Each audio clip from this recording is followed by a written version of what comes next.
കോഴിക്കോട് കൊടുവള്ളിയിൽ യുവാവിനെ തട്ടിക്കൊണ്ടുപോയിരിക്കുന്നു. കിഴക്കോത്ത് പരപ്പാറ ആയിക്കോട്ടിൽ അനൂസ് റോഷൻ എന്ന യുവാവിനെയാണ് തട്ടിക്കൊണ്ടുപോയിരിക്കുന്നത്. എന്താണ് ഈ കിഡ്നാപ്പിൻ്റെ വിവരങ്ങൾ? അനൂസിൻ്റെ സഹോദരനുമായുള്ള സാമ്പത്തിക ഇടപാടിനെ ചൊല്ലിയുള്ള തർക്കമാണ് തട്ടിക്കൊണ്ടുപോകലിൻ്റെ പിന്നിൽ എന്നാണ് കോഴിക്കോട്ട് നിന്ന് റിയാസ് KM റിപ്പോർട്ട് ചെയ്യുന്നത്.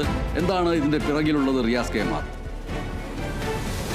MS കൊടുവള്ളിയിലാണ് ഈ തട്ടിക്കൊണ്ടുപോകൽ നടന്നിരിക്കുന്നത്. കൊടുവള്ളി പലപ്പോഴും ഈ തട്ടിക്കൊണ്ടുപോകലിൻ്റെ ഒരു കേന്ദ്രമായി മാറുന്നൊരു ദൗർഭാഗ്യകരമായൊരു സാഹചര്യമുണ്ട്. സാമ്പത്തിക ഇടപാടിനെ ചൊല്ലി പലപ്പോഴും പലതവണ നമ്മൾ ആ ഇത്തരം വാർത്തകൾ നൽകിയിട്ടുള്ളതാണ്.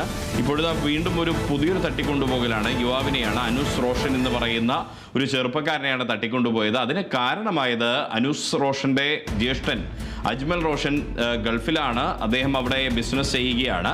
അപ്പോൾ ഈ അജ്മൽ റോഷനുമായി സാമ്പത്തിക തർക്കമുള്ള സംഘത്തിൽപ്പെട്ട ആളുകളാണ് അജ്മലിൻ്റെ അനുജനായിട്ടുള്ള ഈ അനൂസിനെ തട്ടിക്കൊണ്ടുപോയത്. വീട്ടിലെത്തി ആയുധം കയ്യിൽ വെച്ച സംഘമാണ് കാറിൽ വന്ന് ഈ അനൂസിനെ തട്ടിക്കൊണ്ടുപോയത്. KL 65L 8306 നമ്പർ വെള്ള സ്വിഫ്റ്റ് കാറിലാണ് ഈ അനൂസിനെ തട്ടിക്കൊണ്ടുപോകുന്ന ഒരു സാഹചര്യമുണ്ടായത്. വൈകുന്നേരം 4 മണി കഴിഞ്ഞായിരുന്നു ഈ തട്ടിക്കൊണ്ടുപോകൽ നടന്നത്. പിന്നാലെ വീട്ടുകാർ വലിയ തോതിൽ വെപ്രാളപ്പെട്ടു. പിന്നീടാണ് CCTV പരിശോധിച്ചപ്പോഴാണ് ഈ KL 65L 8306 നമ്പർ കാറാണ് ഇത് എന്ന് വ്യക്തമായ ഒരു സാഹചര്യമുണ്ടായത്.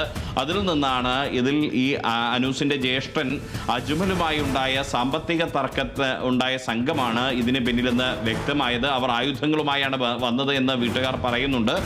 ഇവർ കൊടുവള്ളി പോലീസിൽ പരാതി നൽകിയിട്ടുണ്ട്. കൊടുവള്ളി പോലീസ് ഇത് സംബന്ധിച്ച് പ്രാഥമിക അന്വേഷണം തുടങ്ങിയതായിട്ടുള്ള വിവരവും പോലീസിൽ നിന്നും ലഭിക്കുന്നുണ്ട്. MS ശരി, ഒരു കിഡ്നാപ്പിങ്ങിൻ്റെ വിവരങ്ങളാണ് കൊടുവള്ളിയിൽ നിന്ന് റിയാസ് KM ഇപ്പോൾ നൽകിയിരിക്കുന്നത്. ആ യുവാവിനെ ഉടനെ കണ്ടെത്തുകയും നിയമത്തിൻ്റെ മുന്നിലേക്ക് ആ കിഡ്നാപ്പിന് പിന്നിൽ പ്രവർത്തിച്ചവർ വരികയും ചെയ്യട്ടെ.